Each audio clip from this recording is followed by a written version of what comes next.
یقین کریں لوگ بیٹیوں کی باتیں کرتے ہیں، بیٹیوں کی باتیں کرتے ہیں۔ رشتہ ڈھونڈنے والے جب آتے ہیں تو کسی کریانے والی دکان پہ کھڑے ہو کے پوچھتے ہیں فلاں گھر میں رشتہ کرنا ہے، کر لیں، ڈرتے نہیں، کامتے نہیں، بات کرتے کلیجہ منہ کو آتا ہے، لوگ کہتے ہیں نہ کرنا، اس کا ابا بڑا بد زبان ہے، اس کے گھروں سے اونچی، تو پتہ کیا کر رہا ہے؟ بیٹی کے بارے میں بدگمان کر رہا ہے، بیٹی کے بارے میں نہ کرنا، ان کے گھر میں بیٹی کے بارے میں تو نے سوچا ہی نہیں، کیا بات کر دی تو نے؟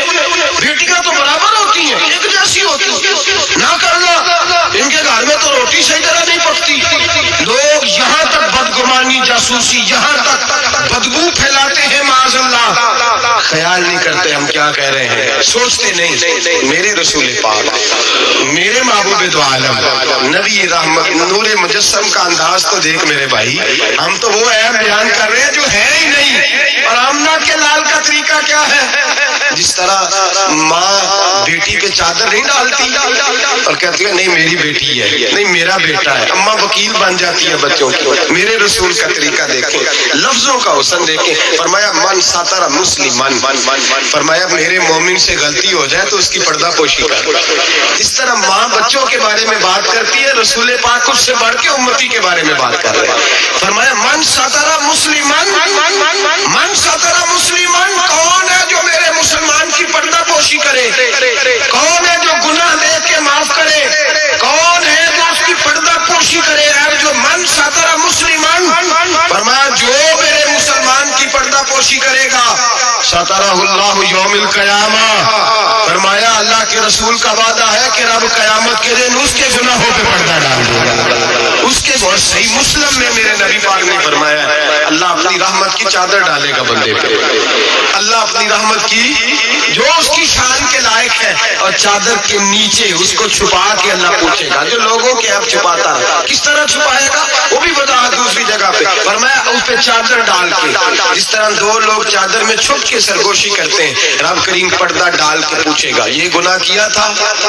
بندہ ڈرے گا، اے اللہ میں بھول گیا تھا، غلط وہ بھی کیا تھا، اے اللہ غلطی ہو گئی، وہ بھی کیا تھا، ہاں یا اللہ، فرمایا میں نے دنیا میں تیرے پردے رکھے تھے، آج بھی تیرے پردے رکھوں گا، جا میری رحمت کی چادر کے اندر چھپ کے جنت میں داخل ہو۔ میرے بھائی نہ عیب جوئی کرو، نہ، اور سن لیں یہ میرے نبی پاک کا فرمان ہے، یہ میرے رسول کا فرمان ہے، زمین پھٹ سکتی ہے، آسمان ٹوٹ سکتا ہے، ستارے جھڑ سکتے ہیں، دریا بہہ سکتے ہیں، قبریں کریدی جا سکتی، قیامت آ سکتی ہے، تو رسول اللہ کا فرمان کبھی غلط ہو سکتا، نبی پاک کا فرمان غلط ہو سکتا، جو دن کو کہہ دیا دن ہے تو دن نکل آیا، جو شب کو کہہ دیا شب ہے تو رات ہو کے رہی، خدا نے ان کی زبان کو وہ اختیار دیا، جو نکلی منہ سے ان کے وہ بات ہو کے رہی، نبی پاک کا فرمان کبھی غلط ہو سکتا، سن لے، یاد رکھ لے، یہ اصول دیا میرے نبی پاک نے، اس کو کبھی نہ بلانا، جو اپنی عزت محفوظ رکھنا چاہتا ہے، جو چاہتا ہے میرے آپ چھپے رہے، حضور نے قاعدہ بیان کر دیا، فرمایا اگر تو میرے غلام کے عیب بیان کرے گا، چوک چوراہے گلی بازار میں کھڑے ہو کے اگر تو میرے امت کے عیب بیان کرے گا تو تو اپنے گھر کے 7 پردوں میں چھپا ہوا بھی ہوا تو اللہ تجھے وہاں بیٹھے بیٹھے رسوا کر دے، تو رسوا ہوگا، آج نہیں تو کل، کل نہیں تو پرسوں، پرسوں نہیں تو پرسوں۔ حضرت شیخ سعدی رحمت اللہ علیہ فرمایا کرتے جب رب کسی کو رسوا کرنا چاہتا ہے تو اسے اپنے نیک بندوں کے عیب بیان کرنے پہ لگا دیتا ہے، وہ سمجھتا ہے میری زبان کو لذت حاصل ہو رہی ہے، وہ سمجھ رہا ہے میں بڑا سمارٹ ہو گیا ہوں، میں عیب جو ہی کر رہا ہوں، فرمایا رب کریم کی خفیہ تدبیر تجھے رسوا کرنا چاہتی ہے، اب تو رسوا ہوگا، اب لوگ تیری عزت کرنے والے تیری نافرمانی کریں گے، تجھے قریب بٹھانے والے دور بھگائیں گے، تجھ سے پیار کرنے والے نفرت کریں گے، عیب جوئی نہ کر، عیب جوئی نہ کر، لوگوں کے عیب نہ بیان کر، ورنہ جب کسی کو عرش کا مالک بدنام کرتا ہے، عزت اللہ دیتا ہے، وَتُعِزُّ مَن تَشَاءُ وَتُذِلُّ مَن تَشَاءُ، اور جب رب کسی کو رسوا کرنا چاہے میرے نبی پاک فرماتے ہیں پھر کوئی دنیا کی طاقت اسے عزت دے سکتی، پھر دوبارہ وہ اپنی عزت پہ بحال ہو سکتا، اور جسے اللہ عزت دے اسے کوئی رسوا بھی نہیں کر سکتا، اسے کوئی گرا سکتا بھی۔ مبدئی لاکھ برا کیا چاہے کیا ہوتا ہے وہی ہوتا ہے جو منظور خدا ہوتا ہے۔ بھائی نہ کریں، عیب جوئی نہ کریں، جاسوسی نہ کریں، خبردار کسی کی ٹو میں نہ پڑیں۔ پتہ نہیں رب کریم کو کیا منظور ہے۔ اگر اللہ نے کسی کا پردہ رکھا ہے تو اس کی پردہ داری کریں، اس کی پردہ داری تعویل کریں، باتوں تعویل کریں، اس کہیں میری آنکھ کی غلطی ہو سکتی ہے، اور اگر کچھ کرنا بھی ہے تو سمجھانے کی تدبیر کریں۔ اور بزرگ فرماتے ہیں کچھ نہیں ہو سکتا تو اس کی ہدایت کے لیے دعا کریں، اللہ کی بارگاہ میں اس کی ہدایت کے لیے دعا کریں، اس کی ہدایت کے لیے رب کریم کی بارگاہ میں دعا کریں۔ حضرت عمر فاروق رضی اللہ مدینے کی گلی میں گھوم رہے تھے، ایک گھر سے گانے باجے کی آواز آنے لگی۔ حضرت عمر بڑے جلالی تھے، گناہ دیکھ کے بڑا جلال کرتے، ذرا گردن جھکائی، آپ نے نظر پڑی دروازے کی اوٹ سے، دیکھا کہ اندر رضی اللہ تعالیٰ نے چھلانگ لگائی اور گھر کے اندر چلے گئے۔ آپ نے دیکھا شراب کا مٹکا پڑا ہے، وہ شخص ہے۔ آپ کہنے لگے دو گناہ کر رہے ہو، گانے باجے بھی اور شراب بھی۔ اور شخص کہنے لگا حضور میں نے 2 گناہ کیے اور اگر آپ محسوس نہ کریں تو آپ سے 3 ہو گئے۔ میں کون سی؟ تو میں پہلی بات تو یہ کہ آپ نے جاسوسی کی، قرآن کہتا نہیں کرنی چاہیے۔ دوسری بات یہ کہ آپ چھلانگ لگا کے آئے، قرآن کہتا ہے وَأْتُوا الْبُيُوتَ مِنْ أَبْوَابِهَا، گھروں میں دروازوں سے آیا کرو۔ اور تیسری بات یہ کہ آپ نے اجازت نہیں دی، اور اگلی بات یہ کہ آپ نے یہ کنفرم ہی نہیں کیا کہ میں شرابی ہوں کہ نہیں، آپ نے ایسے ہی کہہ دیا ہے، پتہ نہیں میں منع کرنے آیا ہوں، پتہ نہیں میں کس ارادے سے آیا ہوں۔ وہ شخص کہتا ہے حضرت عمر کو یہ بات کہی تو میں نے پہاڑ کو کانپتے ہوئے دیکھا۔ حضرت عمر فاروق سجدے میں گر کے رونے لگے، کہنے لگے اللہ مجھ سے غلطی ہو گئی ہے، مجھے معاف کر دے۔ کہتے عمر کو روتا دیکھا تو وہ عورت جو گانا گا رہی تھی وہ بھی رونے لگی، چیخنے لگی، کہنے لگی عمر دنیا میں مجھے کوئی باز نہیں کر سکا پر تیرے آنسو نے مجھے باز کر دیا ہے، آج کے بعد یہ کام نہیں کروں گا۔ مٹکے توڑ دیے گئے، پورے خاندان نے توبہ کر دی۔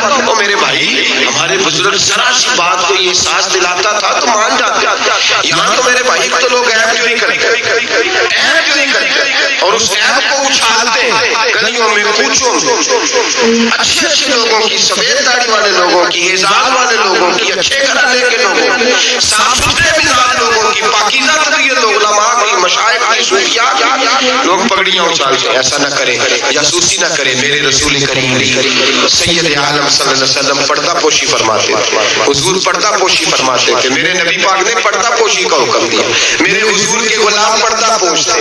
نبی پاک کے ماننے والے بول کے بتائیے، حضور کے ماننے والے، میرے محبوب کا کلمہ پڑھنے والے، پردہ پوش، پردہ پوش۔ امام حسن کا اپنی بیوی سے اختلاف ہو گیا، طلاق دینے کا ارادہ کیا۔ امام حسین کہنے لگے کہ بھائی جان کیا مسئلہ ہے، کیوں طلاق دینے لگے ہو؟ فرمایا میری بیوی ہے، میں اپنی بیوی کی بات تیرے ساتھ کیوں کروں؟ ہن لباس لکم وانتم لباس لہن، میں اس کا لباس ہوں، میرا لباس، تیرے ساتھ کیوں بات کروں؟ کچھ دن گزرے تو امام حسن نے طلاق دے دی۔ امام حسین کہنے لگے اب تو بتا دیں کیا مسئلہ تھا؟ فرمانے لگے وہ غیر محرم ہو گئی ہے، میں کسی غیر محرم کی بات تیرے ساتھ کیوں کروں؟ وہ غیر محرم ہو گئی، غیر محرم کی ڈسکس کروں تیرے ساتھ، میں نہیں کرتا۔ میرے بھائی بات کو سمجھے، حضرت امام میں کتنی پردہ پوشی، اللہ اکبر، کتنی پردہ پوشی۔ تیری نسل پاک میں ہے بچہ بچہ نور کا، تو ہے بے نور تیرا سب کا، کتنی پردہ پوشی۔ امام حسن کو زہر دے دیا گیا اور امام حسن کو پتہ تھا کس نے دیا۔ امام حسین سرانے بیٹھے، بھائی بھائیاں دے ویری ہوندے تے بھائی بھائیاں دیا ماما۔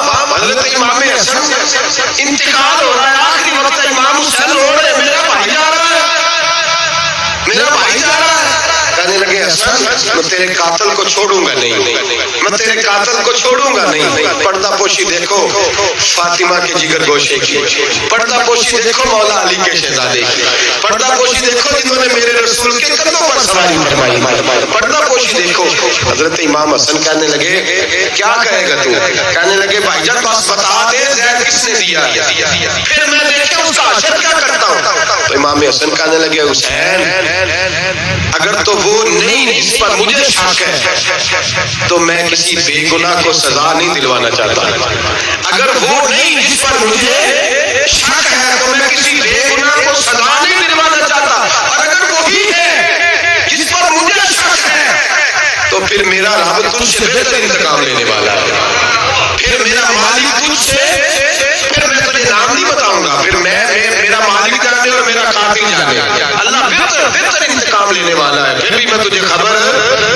بھائی یہ پردہ پوشی، یہ پردہ پوشی.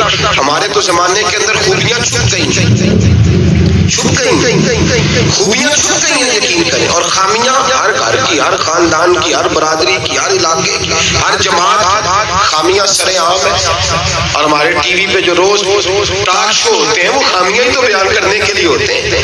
ہماری اخباروں میں جو روز خبریں چھپتی ہیں وہ خیر کی تو نہیں چھپتی، وہ روز عیب بیان کرنے کی تو. اور کئی ہفتوں کے بعد کہا جاتا ہے، کئی ہفتوں کے بعد کہا جاتا ہے کہ وہ غلطی لا گئی تھی، اصل واقعہ تو اور تھا، تم نے تحقیق ہی نہیں کی، اتنا ظلم کر دیا.